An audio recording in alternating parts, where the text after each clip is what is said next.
Good morning. It is Wednesday, March 28th, 2018, and this is the Daily Drive.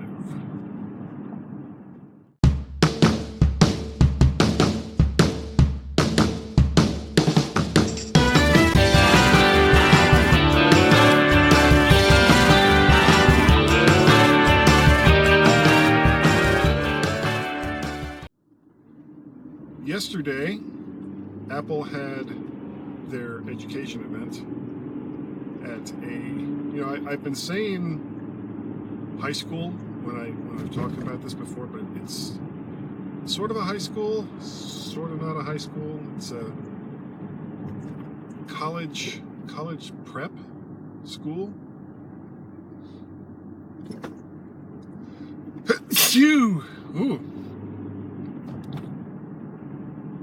Sorry about that, had to sneeze, so I'm going to cut that out a little bit.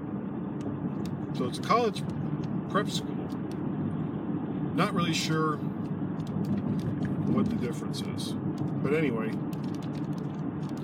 as the lead up to the event was going on, a lot of people that were talking about it were speculating on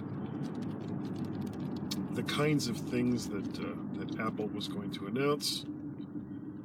And almost to the T, they were wrong.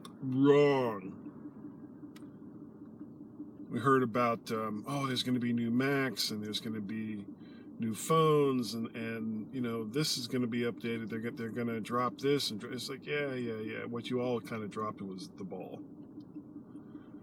As far as hardware goes, there were only 2 announcements. One of which wasn't an Apple product.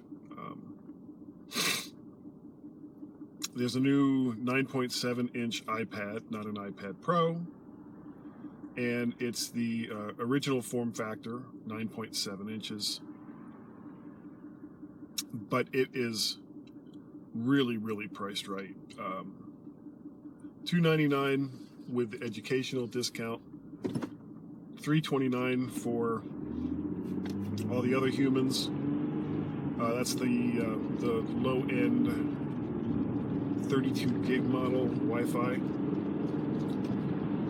There's a 32 gig model, and there's I'm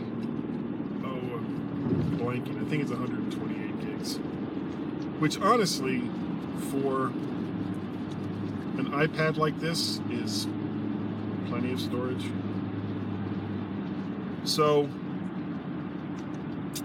it's got some interesting features. It's got the A10X processor, which is the same one that's in my 12.9-inch first gen iPad Pro.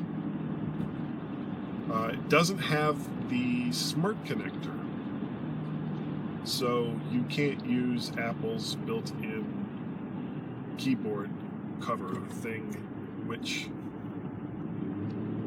I don't think it's really that big of a deal. So if you want to use a keyboard with this, it has to be a Bluetooth keyboard, which again is fine. What else? I think just based on almost forgot. This is also the first non-Pro iPad that can use the Apple Pencil. And that's kind of significant. It means that Apple is taking some of their accessories that were previously limited to a particular market. Another good example is apparently they just released the Magic Keyboard and Magic Mouse, the slate gray one, that originally was only for the iMac Pro, the $5,000 iMac. Apparently it was so popular that people were able to get exorbitant prices for it on eBay and other reselling sites that sell your stuff. I don't really get it myself. Number one, the Magic Keyboard and Magic Mouse, or whatever they're calling it, I think is way overpriced for what it is. But you know, if this is something that you get when you purchase your iMac, you know, that's fine. You know, it's not costing you anything extra to get it. But the slate gray one is no different than any other color that Apple. I don't know if there's a black one. Of course, there's, you know, the standard pearl white or whatever kind of white they want to call it. But it's no different from that one, other than color. So is having a slate gray keyboard and mouse that hardly anyone is ever going to see really worth spending that much money? You know, if there's features of those that you find attractive, then cool, you know, go ahead and spend the money. But to spend even more money just because it's a different color strikes me as not that smart. But of course it doesn't matter now, because can I make it? I made it. Almost busted that light. To spend extra money, and a significant amount of extra money, just to get a different colored keyboard, I don't really think that's all that smart.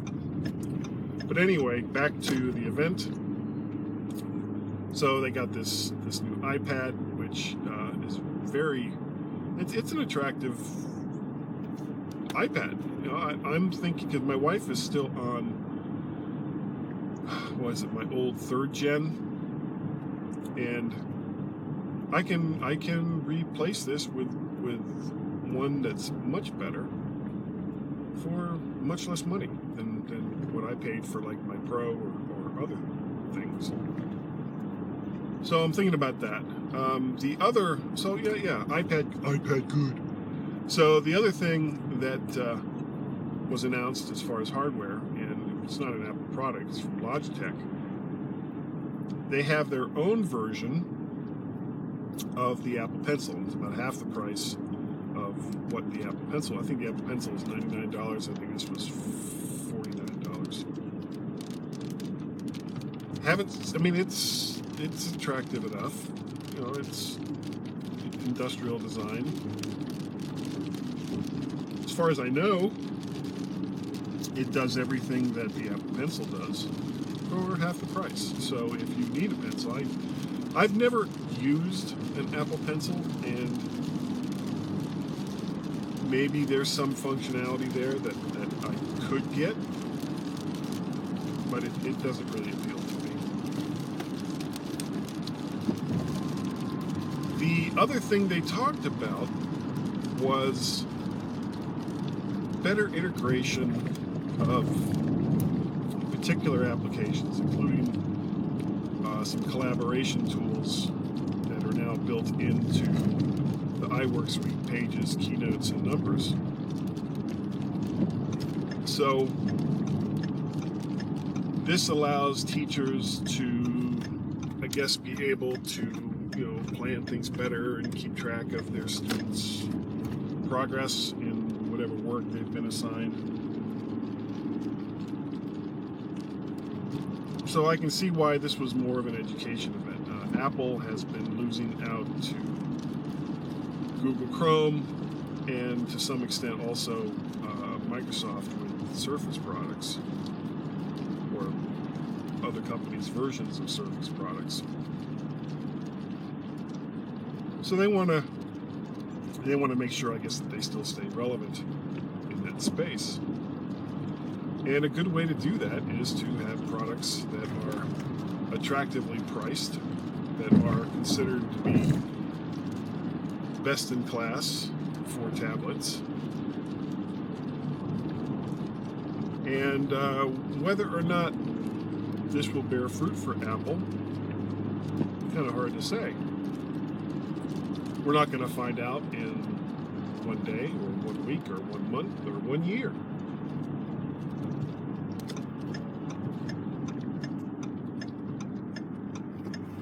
But all in all, considering the venue and considering the products that were announced, it wasn't a bad event. And other than the new iPad, there wasn't really anything that appealed to me or had any particular significance for me. And both my kids are out of school now.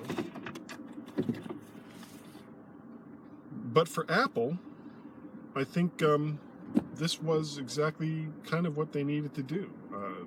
I understand their choice of venue. I understand the products that they released. So good for them.